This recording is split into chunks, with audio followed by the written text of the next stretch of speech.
আসসালামু আলাইকুম সবাইকে। ফজর নামাজ শেষ করে আমি আপনাদের সামনে হাজির হয়েছি একটা হাতে বড় একটা তেলাপিয়া মাছ নিয়ে।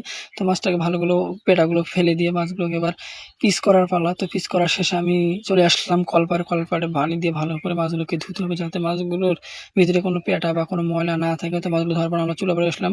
নইয়াটাকে ভালোভাবে চুলার উপরে বসিয়ে দিয়ে মরিচগুলো দিলাম। মরিচগুলোকে সুন্দর করে ভেজে মরিচগুলোকে নামিয়ে আবার নইয়াটা চুলার উপরে দিলাম। চুলার উপরে দেওয়ার পরে আবার তেল দিব। তেল দেওয়ার পর তেলগুলো এবং নইয়া সহ কিছুটা গরম করে নেব। এই ফাঁকে আমি মাছ এবং মাছগুলোকে লবণ এবং হলুদ দিয়ে ভালো করে মিক্সার করে নেব। মিক্সড করার পর সেগুলোকে আমি নইয়াতে দিব। তো সুন্দর করে মিক্স করে নিতেছি।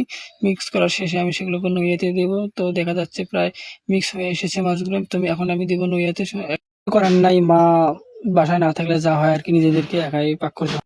মাছগুলোকে দিয়ে দিব যেন একটার সাথে একটা না লাগে, যেন কড়াইতে একবারে লেগে না যায়। ভালোভাবে মাছগুলোকে দিতে হবে এবং তেলটা পরিমাণ মতন গরম করার পর মাছগুলো দেবেন। তেল এর সাথে লেগে যায়। তো যেগুলো পিস হয়েছে সেগুলো আমি আলাদাভাবে তুলে রাখছি।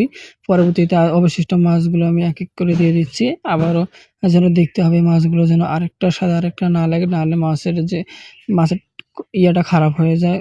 চলটাগুলো নইয়াতে লেগে থাকে। তো আমি আবারও তেল দিয়ে দিলাম। তেল দেওয়ার পর মাছগুলোকে ভালোভাবে নিলাম যাতে মাছগুলো ভেঙে না যায়। ভেঙে গেলে মাছগুলোকে অনেক খারাপ দেখা যায়। তা সুন্দর মতো ভেজে নেওয়ার পর মরিচ যেগুলো আমরা ভেজে ছিলে রেখেছিলাম সেগুলো ভালোভাবে পিষে নেব যাতে গোটাল, গোটাল না থাকে। তো সেখানে আমি কিছুটা মসলা দিয়েছিলাম। এবার পেঁয়াজ কুচি করার পর পেঁয়াজ কুচিগুলোকে ভালো করে কুচি করার পর সেগুলোকে আমি নইয়ে দিই। কড়াইতে দেওয়ার পর ভালো করে নেড়ে নেব। নেড়ে নেওয়ার পর হলুদ পরিমাণ মতো, লবণ পরিমাণ মতো দিয়ে নেব। দেওয়ার পর সেগুলোকে একটু নেড়ে পানি দিয়ে দেব। পানি দিয়ে সেগুলোকে মিক্স করব আমি।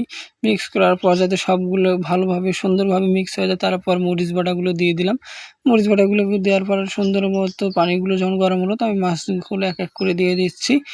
মাছগুলোকে দেওয়ার পর সেগুলো কিছুক্ষণের জন্য আবার আমি রাখবো। তো কিছুক্ষণের জন্য আমি আবার নইটা ঢাকিয়ে দিলাম। ঢেকে দেওয়ার পর ২ থেকে ৩ মিনিট পর আমি নইটাকে আবার খুলবো। খোলার পর মাছগুলোকে একটু নাড়াচাড়া দেখবো।